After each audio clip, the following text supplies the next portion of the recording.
Masih di Sapa Indonesia Malam bersama saya Friska Clarissa. Timnas U17 Garuda Muda melenggang ke babak 8 besar Piala Asia U17 dengan status juara grup C. Usai menyapu bersih 3 pertandingan grup. Korea Utara yang merupakan runner-up grup D akan menjadi lawan Garuda Muda di Stadion King Abdullah Sports City Hall, Jeddah, Arab Saudi malam ini. Berdasarkan data AFC, dari 3 kali bermain di grup C, Indonesia menang 3 kali dengan total 7 gol dan 1 kali kebobolan. Dari total 7 gol, 3 gol disumbang sang gelandang Evandra Florasta. Sementara sang runner-up grup D, Korea Utara, dari 3 kali bermain menang 1 kali dan 2 kali imbang. Dari 3 kali bermain total ada 6 gol diraih Korea Utara, di mana 4 gol disumbangkan oleh Hwang Song-pak dan Kang Rimri, masing-masing dengan 2 gol. Lantas strategi apa yang akan dilakukan Garuda Muda untuk membungkam Korea Utara malam ini? Selengkapnya kita ulas usai materi berikut ini. Lakukan sudah. Timnas U17 malam ini akan menghadapi Korea Utara di perempat final Piala Asia U17. Ketua Umum PSSI Erick Thohir menilai babak 8 besar Piala Asia U17 cukup berat. Erick berharap timnas bisa meraih hasil yang terbaik di Piala Asia U17 kali ini. Namun ia tidak ingin memberi beban kepada para pemain dan pelatih. 8 besar udah pasti berat. Saya rasa kita sudah mencapai target untuk Piala Dunia. Tetapi sekarang tentu kita tidak berpuas diri, kita harus meningkatkan peringkat. Karena terakhir kita ranking 4 Asia untuk U17 itu tahun 1990. Ini yang mungkin saya tidak ingin memberikan beban. Saya mengucapkan terima kasih kepada pelatih dan pemain.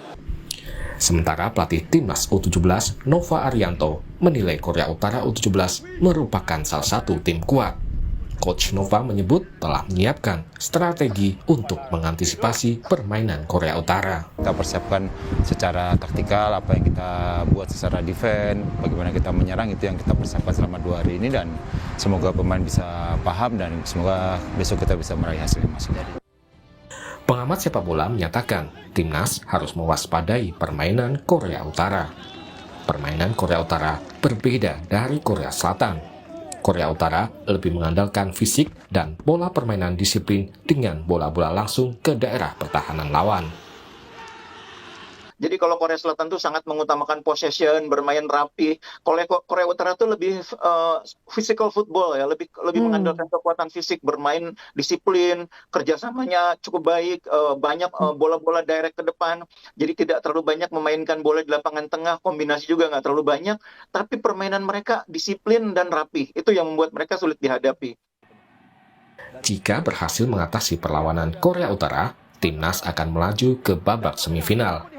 Di babak semifinal, timnas U17 telah ditunggu tim Uzbekistan yang di babak 8 besar berhasil mengalahkan Uni Emirat Arab dengan skor 3-1. Tim Liputan, Kompas TV. Aliyev menghujam gawang dari Muhammad. Bagaimana peluang timnas U17 melawan Korea Utara di babak 8 besar Piala Asia? Kita ulas bersama dengan mantan pemain timnas Zainal Arif dan pengamat sepak bola Firzi Idris. Selamat malam. Halo, malam Mas Friska, Firzi, hai, kabar baik juga. Bung Zainal, Coach sudah terhubung? Halo. Halo, selamat malam. Terima kasih sudah hadir. Malam, Friska. Wah, sudah siap kayaknya nobar ya. Zainal kita semua ya. Nah, tapi kalau kita lihat dulu dia permainan Korea Utara kayak gimana kalau dari Mas Firzi. Apa yang harus kita waspadai dari Korea Utara? Iya, serangan-serangannya tadi udah dibilang ya, mereka di fase grup memang mencetak sedikit lebih banyak gol dari kita ya. Mereka mencetak 6 gol, tapi kita lihat karakter serangan mereka, benar tadi kata Mas Kus ya, lebih mengandalkan fisik. Direct ball-nya ini juga harus hati-hati. Kita ketika menang lawan Korea Selatan memang kita bisa mempertahankan defensive shape yang bagus ya. Itu juga terlihat walaupun memang beberapa kali pertahanan kita bisa ditembus. Walaupun memang kita bisa membatasi mereka ke peluang peluang-peluang yang kurang lebih low quality lah. Dan itu juga terlihat lagi di laga lawan Afghanistan ya, di mana kita menerima 23 tembakan tapi 14 diantaranya itu dari luar kotak penalti. Jadi itu yang harus kita lakukan, membatasi mereka ke peluang-peluang low quality chances agar melindungi kiper Dava yang menurut saya sejauh ini di turnamen tampil sangat tenang. Dia memberikan ketenangan kepada rekan-rekan setimnya dan juga dengan barisan belakang yang menurut saya jadi pilar dari tim ini, Mbak. Nah, kalau Bung Zainal lihatnya seperti apa? Timnas U17 dari 3 laga yang dimenangkan sebelumnya, apakah akan berbeda saat bertemu dengan Korea Utara yang secara kualitas dan juga pengalaman di atas kita? Ya, saya melihat timnas Korea Utara memang berbeda dengan timnas Korea Selatan ya. Mereka itu tim yang betul-betul mengandalkan fighting spirit yang sangat kuat. Terlihat walaupun kita secara hasil di 3 pertandingan kita meraih hasil yang sangat sempurna. Berbeda dengan tim Mengkorut itu sendiri ya. Mereka juga kebobolan agak sedikit banyak. Tetapi ya kita sekarang berbicaranya jangan melihat apa yang sudah terjadi di babak penyisihan. Tetapi yang harus kita perhatikan bahwa ini sudah masuk di fase 8 besar. Jadi kalaupun misalkan di pertandingan kali ini kita timnas usia 17 mendapatkan hasil yang maksudnya di luar ekspektasi kita. Tetapi patut kita apresiasi dan tim ini memang mesti harus berjalan kontinu ke depannya karena cikal bakal pemain yang akan menjadi tulang punggung di masa yang akan datang. Iya, sungguh berat ya kalau kita bicara soal ekspektasi karena kan sebelumnya kita sudah menang 3 kali berturut-turut, tapi lawan yang dihadapi juga nggak main-main. Ya. Nah, menjaga mental pemain itu gimana? Ya pasti Coach Nova bisa memastikan ya bahwa mereka menikmati setiap kemenangan, tapi setelah setiap pertandingan itu adalah hari yang baru, it's a new day. Dan saya yakin Coach Nova dari bagaimana dia berkomunikasi sejauh ini pasti bisa memantapkan itu kepada anak asuhnya. Karena kita tahu fighting spirit anak-anak ini tanpa kenal lelah ya. Kita ingat mungkin dari tahun-tahun dulu bagaimana timnas Indonesia yang mungkin belum bisa kalau pertandingan udah memasuki fase sepertiga akhir misalnya.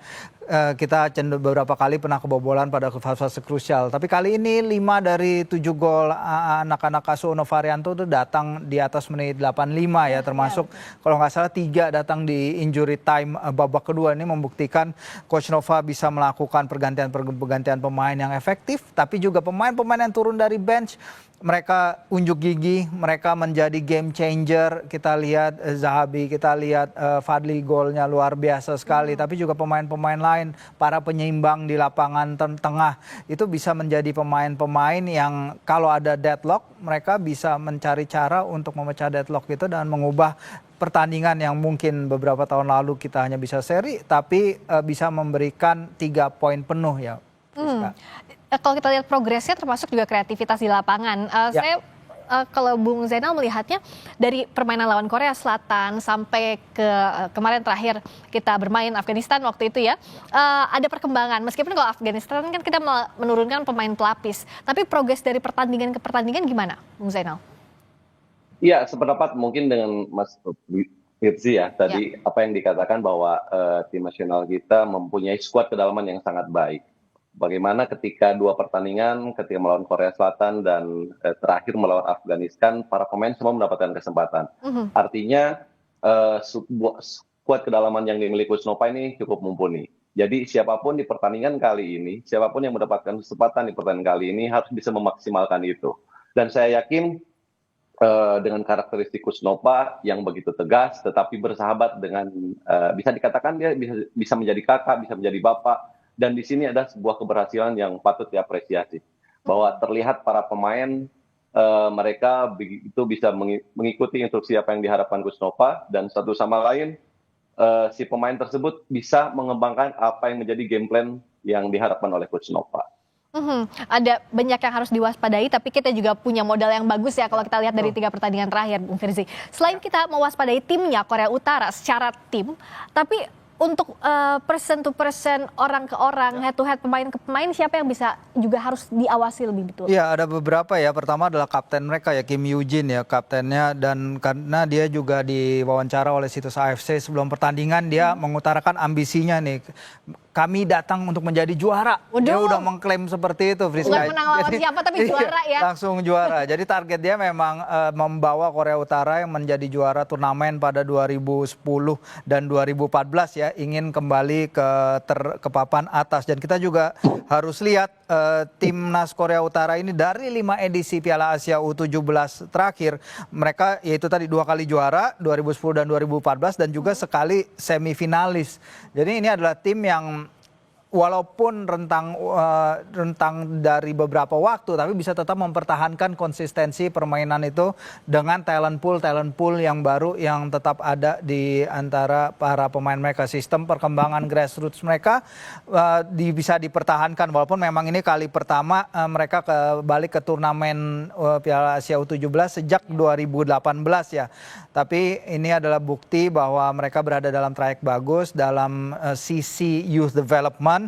Dan kita harus ingat juga di timnas senior mereka sekarang ranking 118 dunia. Yang menarik memang kalau secara kita lihat ranking timnas senior di AFC mereka itu sebelahan sama kita ya. Jadi mereka 118, kita di 123. Tapi di AFC itu kita atas bawah gitu. Jadi memang kita menghadapi tim yang at least secara ranking FIFA tim seniornya adalah sepantaran dari kita. Dan kita harus melihat laga ini kita ada 50-50 menghadapi pertandingan ini. Tapi kalau lihat mental pemain kita dibandingin kemarin misalnya Korea Selatan yang cukup susah kita berkembang kan untuk dibandingkan bertahan, apa kita nggak perlu ragu-ragu amat gitu sama kemampuan anak asuhnya Coach Nova? Tapi benar, tapi memang banyak juga yang mengatakan ya bahwa pemain ini harus menyesuaikan diri juga dengan beban ekspektasi kan seperti itu. Oke, mereka ditargetkan ke Piala Dunia dan lolos, dan itu terjadi dengan kemenangan yang luar biasa ya. 2 kemenangan pertama mereka luar biasa ditambah kemenangan lawan Afghanistan. Kita lihat para pemain ini harus menjalani tetap game plan seperti apa yang udah berhasil sekarang ya. Jadi compact defense, mungkin melancarkan counter attack. Kecuali kalau memang secara analisis kan Coach Nova dan tim pelatihannya melakukan video analisis setiap kali. Itu sesuatu yang lumrah dilakukan dan mereka melihat mungkin kelemahan dari Korea Utara mungkin sebaliknya apabila bisa dipres dari depan. Tapi kan itu riskan ya, kita nggak tahu nih ke depannya gimana karena ini adalah prerogatif tim kepelatihan apa strategi yang mereka pilih. Tapi kalau lihat dari situasi fase grup itu yang efektif bagi kita. Tapi tadi juga Mas Nova juga bilang bagaimana Mas Zainal udah bilang bagaimana mungkin apa yang terjadi di fase grup itu sudah lewat dan ini kita harus menata pertandingan ke depannya. Kalau bicara soal berbenah dalam waktu singkat ini, Bung Zainal, apa sih di lini mana yang harus diimprove lagi, apalagi lawan Korea Utara? Iya, kemungkinan ya. Kalau menurut saya sih faktor kesabaran, maksudnya positioning yang memang harus disiplin, karena mereka juga pasti disiplin kan. Dan kita jangan terpancing untuk segera melakukan strategi untuk langsung menekan di menit-menit awal. Kalau memang peluang itu terlihat di menit-menit awal bahwa mereka juga hanya menunggu, mereka melakukan strategi defend to counter, ya kita juga sebisa mungkin jangan terpancing ke arah situ. Karena ya itu tadi, dengan fighting spirit yang mereka miliki, dengan prestasi yang mereka dapatkan di Piala Asia sebelumnya, ini tim walaupun berada di posisi runner up, ini tim bukan tim yang hanya numpang lewat ya. Tim yang sebetulnya punya reputasi yang sangat baik. Jadi menurut saya sih Coach Nova, saya sudah yakin dan saya tahu karakter dia bahwa dia sudah mempersiapkan ini sedetail mungkin. Jadi dari setiap lini baik dari belakang, tengah ataupun depan, mereka sudah yakin bahwa kali ini mereka harus membuat kejutan kembali. Nah, singkat saja Bu Firzi. Oke, kalau dari sisi Bu Firzi singkat saja, apa yang harus digas malam ini dari mereka? Iya, digas. Pertama sih mungkin nggak gas tapi lebih sabar dulu ya Friska ya melihat jalannya pertandingan benar. Jangan terlalu exuberant, tetaplah bermental kita sebagai kita underdog. Ingat kita datang ke turnamen sebagai salah satu tim dari pot 4 loh. Sebagai pot 4, tapi kalau kita bandingin nih misalnya dengan tadi kan dibilang ya sama Pak Erik juga kita ingin seperti turnamen 1990 mencapai semifinal. yang harus diingat emang turnamen 1990 itu karena hanya 8 tim yang ikutan. Jadi memang kita lolos dari fase grup itu udah semifinal. Jadi ketika itu bahkan hasilnya adalah 2 kali seri di grup dan di fase knockout kita kalah ya. Kalah di lawan Uni Emirat Arab di semifinal, kemudian kalah 0-5 dari China di fase perebutan tempat ketiga. Jadi dalam artian itu kita tim ini udah melebihi nih tim yang 1990, tapi perjuangan mereka tetap luar biasa dan di sini kita ingin melihat bahwa mereka tetap datang dengan mentalitas yang benar, jangan terlalu gegabah juga keluar menyerang, harus hati-hati, ingat masih level usia umur, kita harus mendukung mereka apapun hasilnya. Oke, kita harus dukung apapun hasilnya, tapi doa tentu yang terbaik untuk timnas U17. Thank you Bung Firzi, thank you juga Bung Zainal, selamat malam.